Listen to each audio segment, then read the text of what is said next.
Guy here from Rain Country. God is good all the time. Well, today I thought I'd come up here to the property and change out the blades on the WoodMaxx WM8H wood chipper from WoodMaxx. It's been working pretty good. I probably have about 20 yards worth of material chipped up here, but it's feeding kind of slow, and to be honest, I've been kind of feeding some dirty stuff through there, not worrying about it. So today I was going to just take you through and show you how to change out the chipper blades on this. There's a set of two. So on each side of these thick panels here, they're about 3/8 or 1/4 inch or whatever, these plates, there's a small access plate right here. These are 5/8 inch bolts you got to remove. And on the other side, you have an access door right here. So you can get on the front and the back just by yourself. You can get on the back side and on the front side of the chipper blade. So what I'll do now is cheating a little bit. I have a little quicker way of doing this other than just a regular socket.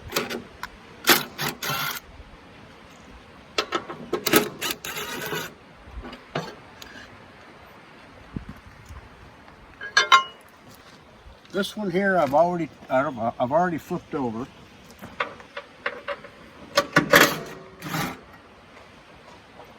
I wanted to go ahead and do one, and we want to take you guys through the painful process of any mistakes that I might make.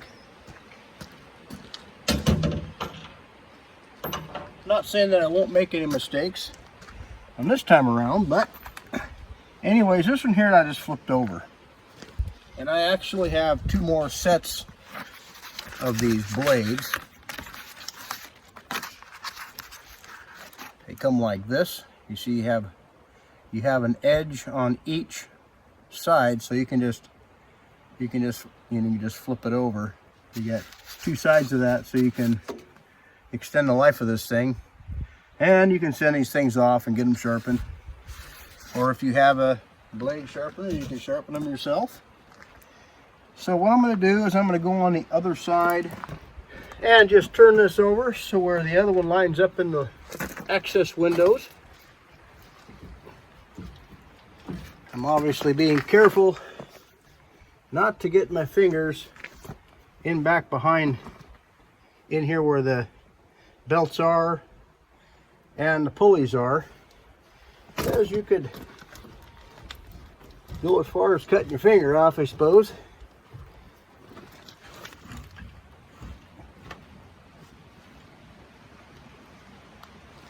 I have it lined up to where I have everything I need to get to exposed in the window here. Now I'm just using you can use a little pick or awl or anything. I'm just out here and use what I have on hand. I'm several miles from town, or from the house, so I keep all kinds of just different tools in the truck. But I'm just using the back side of a round file to dig out the Allen head. This is just an Allen drive for this, and I have to clean out the heads on these.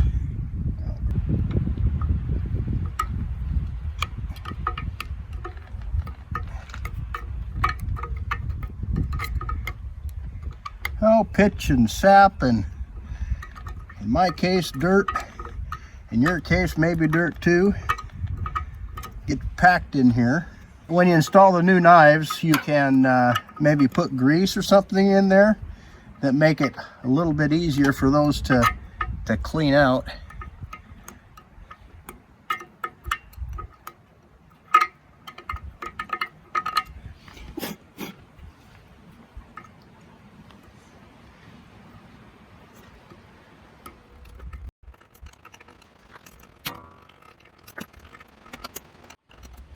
So the nuts on the back side of this are 11/16, and I cannot remember what the size of the Allen head is.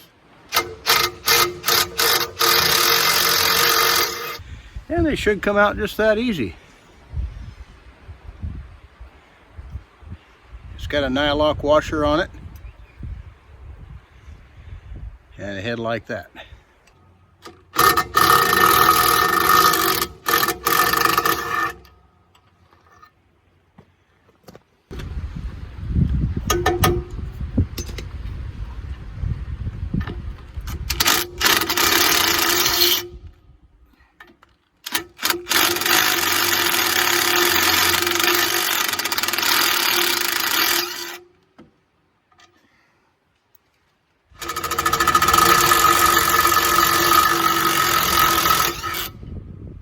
I get a little nervous about that falling off into the bottom there, but if you do happen to drop this in here, there's another clean out door right here. So you can collect the parts out of the bottom of this thing if you need to with that door.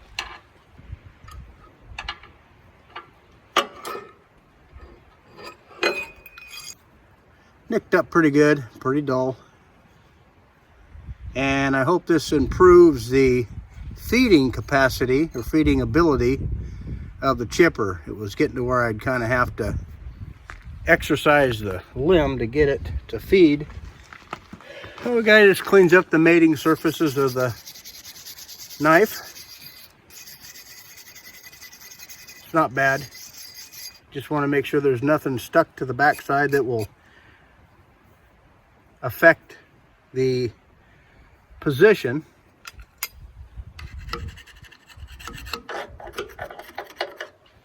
I'm putting just a little bit of grease on these, so it kind of helps to keep them from seizing up. Sure, I have the sharp side pointing up and to the inside.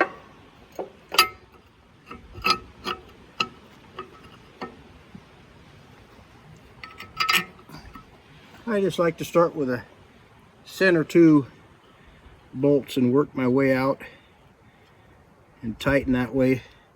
It's just a habit I got into. We start with a center two bolts and then just work out back that way. I don't tighten everything up until I get all the bolts in.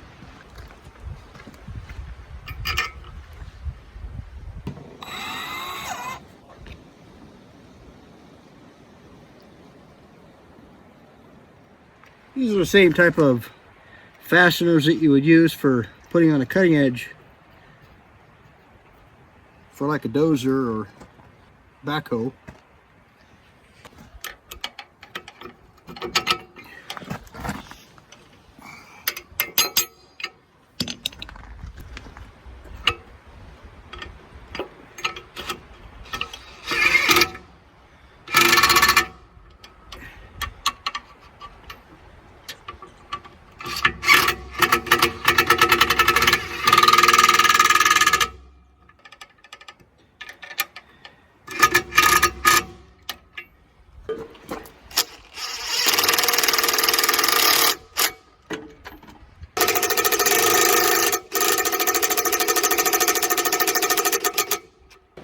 Now you're supposed to torque the, they call these blades, but I believe they're called knives in the professional world. But anyways, 35 to 40 pounds of torque. I do not have a torque wrench with me, so I'm just going to go ahead and torque it by however I feel it needs to be torqued to. If it breaks, it's on me, huh?